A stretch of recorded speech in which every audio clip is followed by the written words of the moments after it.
Roma, 13 de maio de 1981. Um homem de olhos escuros e andar apressado caminha entre a multidão na Praça de São Pedro. O céu está limpo, o sol inunda o Vaticano, e a multidão, como em transe, acena bandeiras e segura terços, esperando um único momento, ver o Papa João Paulo II de perto. Ele surge num jipe branco, sorridente, abençoando cada criança que lhe é apresentada. A câmera da segurança o capta passando lentamente, e então, 2 tiros. A praça paralisa. Gritos. Confusão. Um terceiro disparo, e o Papa desaba nos braços de seus seguranças. Esse foi o primeiro aviso. Mas o que ninguém sabia é que aquilo era só o início de um plano ainda maior, um plano tão surreal, tão absurdo, que parecia ter saído de um filme B de espionagem. E, no entanto, era tudo real. O plano para sequestrar o Papa João Paulo II não nasceu num porão do Vaticano, nem nas sombras de um fanático religioso.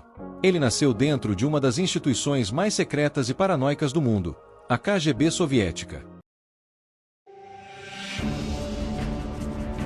Curiosofobia.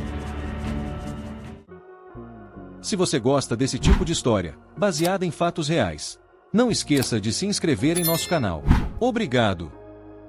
Durante a Guerra Fria, o Vaticano era mais do que uma sede espiritual. Era um símbolo de resistência contra o comunismo, uma ameaça ideológica direta à dominação soviética no leste europeu. E Karol Wojtyła, o homem que se tornou Papa em 1978, era polonês. Um filho direto da Cortina de Ferro. Um símbolo de que mesmo sob opressão, a fé poderia vencer. Para Moscou, ele era perigoso. Para o Politburo, ele precisava ser silenciado. Em arquivos desclassificados décadas depois, documentos mostram que a Stasi, a polícia secreta da Alemanha Oriental, e a KGB estavam colaborando com regimes aliados como a Bulgária para executar uma missão com um único objetivo: neutralizar o Papa. Mas neutralizar como? O plano era insano, mesmo para os padrões da Guerra Fria. Eles não queriam apenas matá-lo. Eles queriam sequestrá-lo e usá-lo como moeda de troca. A mente por trás do plano era um oficial búlgaro conhecido pelo codinome Victor. Segundo relatos de desertores, Victor era meticuloso, frio e absolutamente convencido de que a operação era viável. Ele estudou todos os movimentos do Papa, cada aparição pública, cada deslocamento em viagens internacionais, cada brecha de segurança. E foi ali que encontrou a oportunidade perfeita: a visita do Papa a Istambul, na Turquia, marcada para junho de 1981. Na época, a Turquia fervia num caldeirão político instável. Milícias, atentados, grupos extremistas. Um ambiente ideal para um desaparecimento sem deixar rastros. O plano era o seguinte: João Paulo II chegaria de avião, seguiria em caravana até a Catedral do Espírito Santo, e no trajeto, um comboio falso interceptaria o cortejo, sequestrando o Papa em menos de 2 minutos.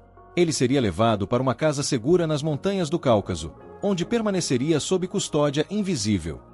Em troca de sua liberdade, a União Soviética exigiria a desmilitarização da OTAN no Mar Negro e a retirada de tropas americanas da Alemanha Ocidental. Era um blefe ousado, mas, para eles, possível.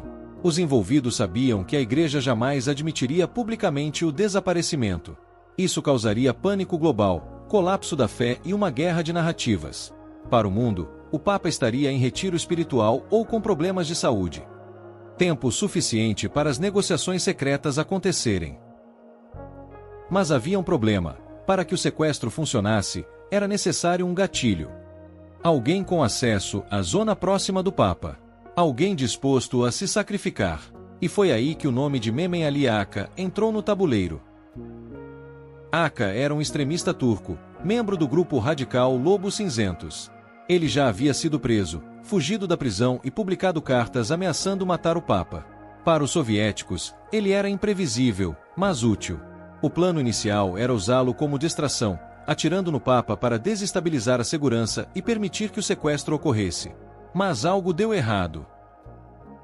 13 de maio de 1981, 17h19.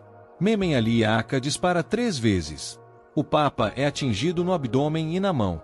Mas os seguranças reagem rápido. Rápido demais. Não há tempo para o comboio falso agir. Não há tempo para a segunda parte do plano. A multidão avança. Aka é preso, espancado e levado pelos carabinieri. O Papa sobrevive. milagrosamente.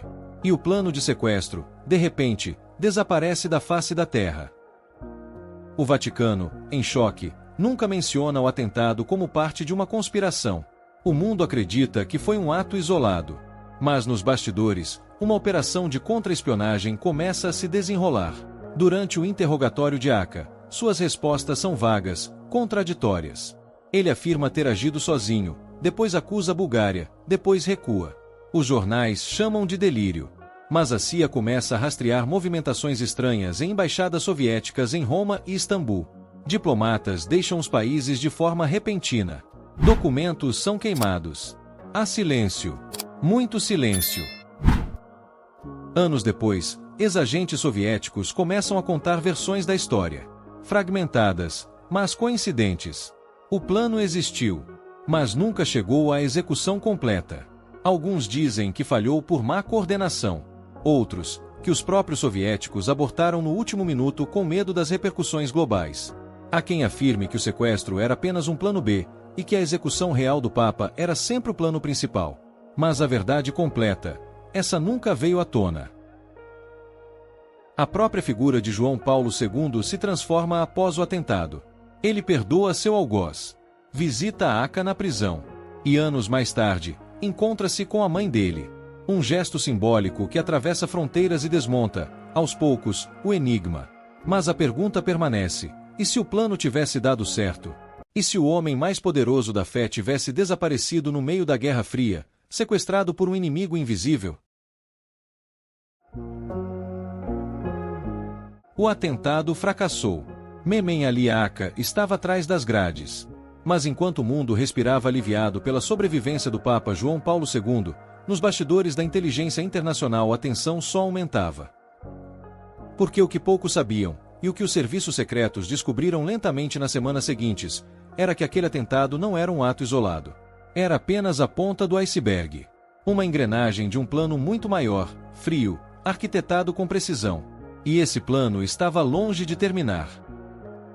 2 dias após os disparos na Praça de São Pedro, a Embaixada da Bulgária em Roma queimou dezenas de documentos oficiais. Funcionários diplomáticos deixaram o país sem aviso. A Embaixada Soviética, do outro lado da cidade, desligou completamente suas linhas de comunicação externas por 48 horas. Nenhuma ligação. Nenhum telex. Nada. Para a CIA, aquilo foi o suficiente. Algo havia sido comprometido. E era grande demais para ser coincidência. Enquanto isso, no Vaticano, o Papa João Paulo II ainda estava entre a vida e a morte. Os médicos removiam fragmentos de balas de seu intestino, e os seguranças do Vaticano reorganizavam os protocolos de segurança papal, mas em silêncio. Não queriam alarmar ninguém. A Santa Sé sabia: se as pessoas descobrissem que o líder espiritual de bilhões poderia ter sido sequestrado por uma potência estrangeira, as consequências seriam imprevisíveis. Na prisão de segurança máxima, Mehmet Ali Aca começou a se comportar de maneira estranha. Nos primeiros dias, se recusou a comer. Depois, passou a escrever compulsivamente. Chegava a redigir mais de 20 páginas por dia. Em seus escritos, ele dizia ser o Messias, afirmava que a Terceira Guerra Mundial estava próxima, e que o Papa precisava ser removido antes que abrisse os portais da destruição. Mas então, algo ainda mais perturbador aconteceu.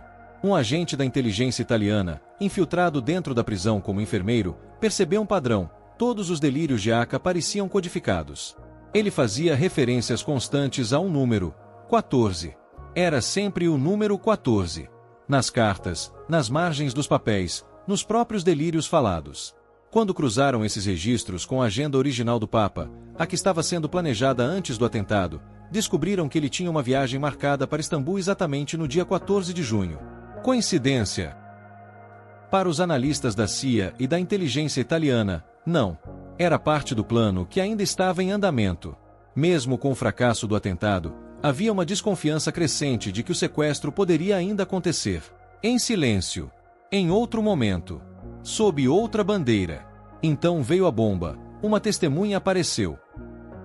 Era um homem búlgaro, ex-funcionário da agência de inteligência de seu país, que havia desertado e estava sob proteção do governo francês. Ele afirmava ter visto o planejamento da operação.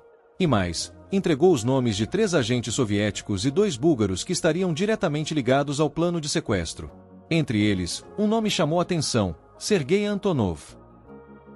Antonov era funcionário da companhia aérea estatal búlgara, a Balkan Air, e trabalhava em Roma, justamente no escritório de coordenação de voos internacionais. Mas, segundo o desertor, sua função era bem diferente. Ele era o elo logístico da KGB em solo italiano. A pessoa responsável por coordenar entradas, saídas e, principalmente, extrações forçadas. Ele foi preso imediatamente. No interrogatório, Antonov negou tudo. Disse que nunca ouvira falar de Memen Aliaca, nunca se envolvera com questões de segurança e que sua única ocupação era coordenar cargas. Mas havia inconsistências.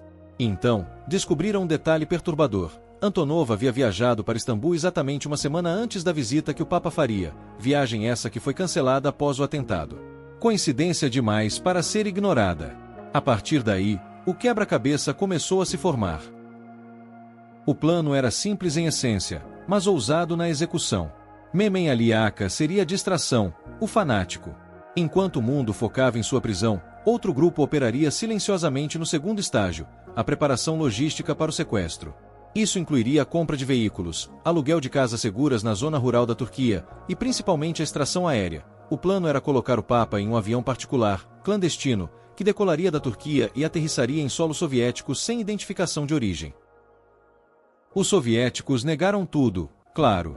Oficialmente, nenhuma ligação foi reconhecida entre a KGB e o atentado.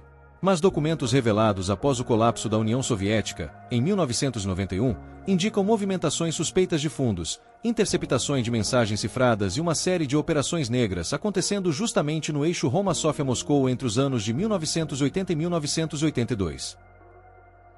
O sequestro, segundo esses arquivos, só não aconteceu porque Memen falhou. O tempo entre os tiros e a reação dos seguranças foi menor do que o previsto. O caos da multidão impediu qualquer movimento coordenado do comboio falso. O plano ruiu antes de começar. E os envolvidos, apavorados com a possibilidade de exposição, abandonaram tudo. Mas o estrago já estava feito. A confiança entre o Vaticano e o Bloco Oriental nunca mais foi a mesma. O Papa, que já era abertamente contrário ao comunismo, intensificou suas ações pela liberdade da Polônia, apoiou direta e indiretamente o sindicato Solidariedade e contribuiu, com seu prestígio global, para o que viria a ser o início do fim da Cortina de Ferro. O atentado não o calou. Pelo contrário, o fortaleceu. E Memen Aliaca? Ele permaneceu preso por 19 anos. Em 2000, foi extraditado para a Turquia, onde cumpriu mais penas por outros crimes. Em 2006, publicou um livro onde misturava memórias com delírios messiânicos. Nunca revelou de forma clara quem o contratou. Em entrevistas, ora culpava a CIA, ora os iranianos, ora dizia ser tudo vontade de Deus. Mas entre espiões desaparecidos, documentos queimados e viagens internacionais abruptas, um fato permanece. Algo muito maior estava em jogo naquela tarde de 13 de maio de 1981. E a história jamais será contada por completo. Anos se passaram. A Guerra Fria chegou ao fim. A União Soviética colapsou, e com ela, muitos de seus segredos vieram à tona, mas nunca completamente. O que realmente aconteceu por trás do atentado ao Papa João Paulo II permanece envolto numa névoa de versões conflitantes, negações formais e memórias apagadas. Memen Aliaca foi libertado da prisão turca em 2010, com 52 anos. Em sua primeira aparição pública, ele caminhou até o túmulo de João Paulo II, que havia falecido 5 anos antes, e colocou flores sobre a lápide.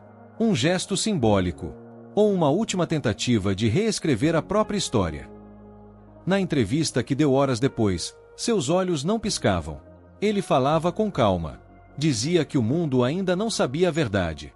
Dizia que o plano de 1981 foi apenas o primeiro de vários outros.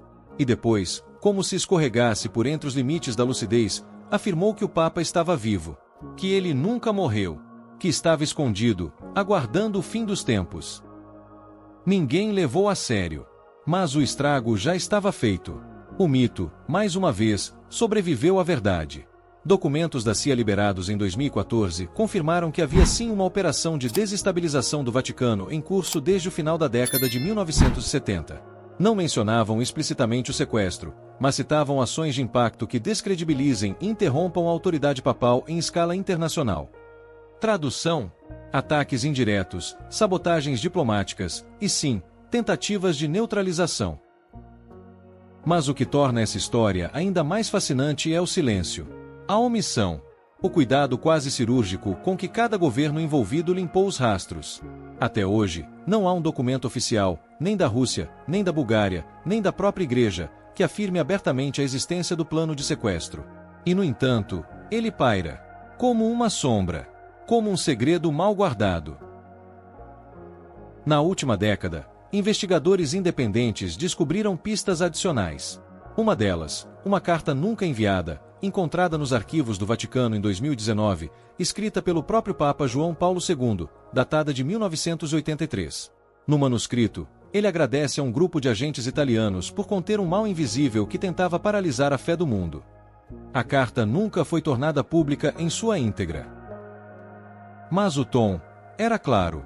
O Papa sabia. Ele sabia que havia algo muito maior por trás dos tiros. Que aquele homem com uma pistola Browning, no meio da multidão, não era o verdadeiro inimigo. Era apenas um peão. A face visível de uma operação que quase redesenhou a história moderna. Imagine por um momento o que teria acontecido se o plano tivesse dado certo. Imagine o mundo acordando com a notícia de que o Papa foi sequestrado. Imagine as igrejas sendo fechadas, o Vaticano em silêncio, e bilhões de fiéis sem saber o paradeiro de seu líder espiritual. A reação do Ocidente. A retaliação. A crise diplomática. O caos. A fé sendo colocada à prova. O colapso moral. Agora entenda por que tudo isso foi enterrado. Porque a verdade, nesse caso, era perigosa demais para ser admitida.